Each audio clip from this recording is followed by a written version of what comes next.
Hello, my fellow AP nerds. How are you guys? Um, yes, we are all history nerds here. That's a good thing. It's not a pejorative in Costanzo's world. It's one of the highest compliments you can get.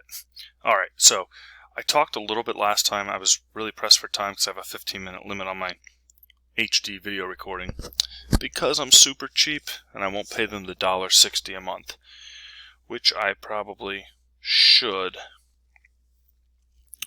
but I won't. So, the Civil War was super deadly for a bunch of reasons, and it was really because it was the first post-industrialist war. So, when we're looking at this, we have to realize that one of the reasons why it was deadly was it was the old world meeting the new world. What do I mean by that? Old school battle tactics like the American Revolution, lining up, marching across in waved attacks, meeting highly, highly accurate rifles, shooting these mini balls, which means that you could now shoot accurately 300, 400, 500 yards. The gun was capable of it. Really, really long-range artillery cannons, right? You can now bombard a city from almost a mile away. The use of the Gatling gun. You pull the crank, pum, pum, pum, pum, pum, pum, pum, pum. It just keeps shooting. That machine could... and think about it. Even though with these new mini balls, they're super accurate, you still have to rip the cartridge open, pour the powder down the barrel, put the paper flat, take the mini ball, put it in, use your ramrod to ram it all the way down to the bottom. When you're done, flip it up. There's no longer a flintlock. You have this little thing called a percussion cap. You have to take the percussion cap, put it on the gun, cock the hammer, boom. Now you have to do it all over again. Powder, paper, ball, ramrod, flip it up. Percussion cap, cock, bang. Faster than the flintlock, but not a lot faster. This thing can shoot very, very quickly.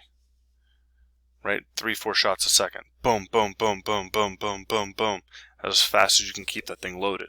By the end of the war, they'll actually have what they call cased cartridges, like a modern bullet, where you can either bang, pull the trigger. It was called a rolling block.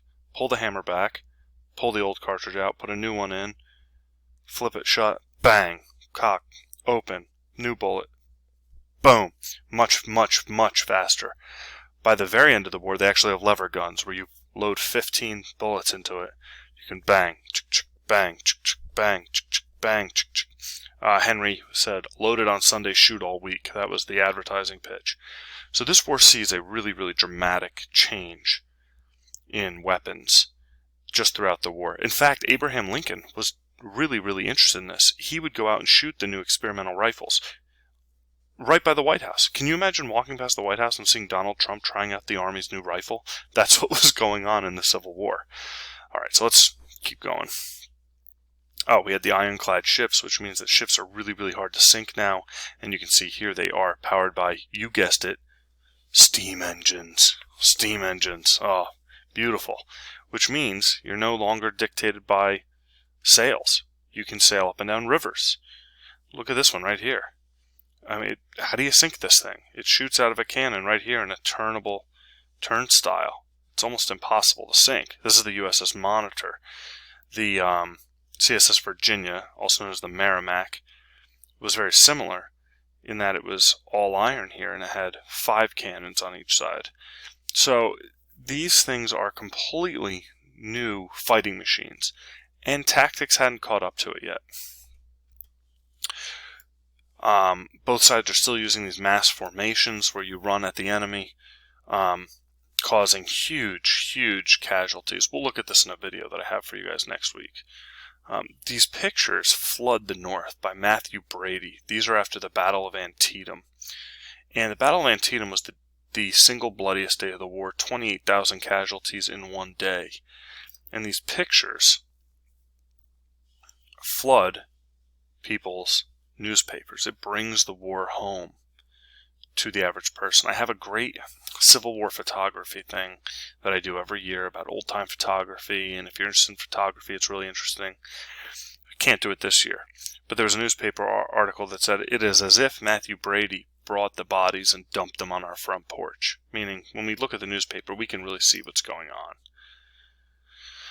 These are dead Confederates. This was a couple months after the battle, where they're still picking up bodies. And in fact, this war led to the first mass embalming of bodies, so they could be shipped back home for burial. Soldiers would actually prepay an embalmer. Say, if I'm killed, I want you to embalm my body and ship me home, so that families could actually bury their loved ones near their home. But you can see they're still picking up skulls and legs and feet. Really, really disturbing images coming out of this war. Alright, but let's take a look at this.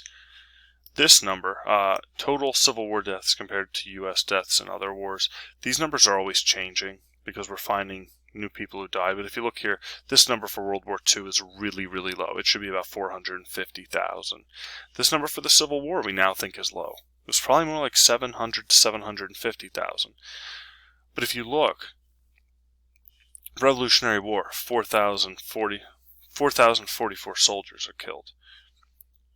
And as you look, each of these wars gets bigger, but we talk a lot about the Vietnam War. About 57,000 men are killed. Korean War, 33,000. Civil War, almost 750,000 soldiers are killed.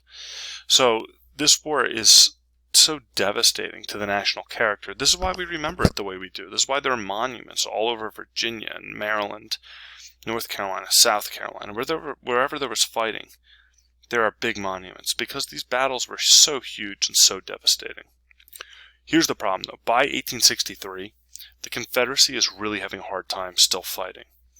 And it's not really because of on the battlefield. This is where we start to see this total war. The Union blockade is really starting to have an effect. The Confederates can't ship anything out. They're having a hard time getting things back in. Britain and France have basically begged out. After the Emancipation Proclamation, they don't want to be seen as fighting a war with slave owners. And here's the biggest one.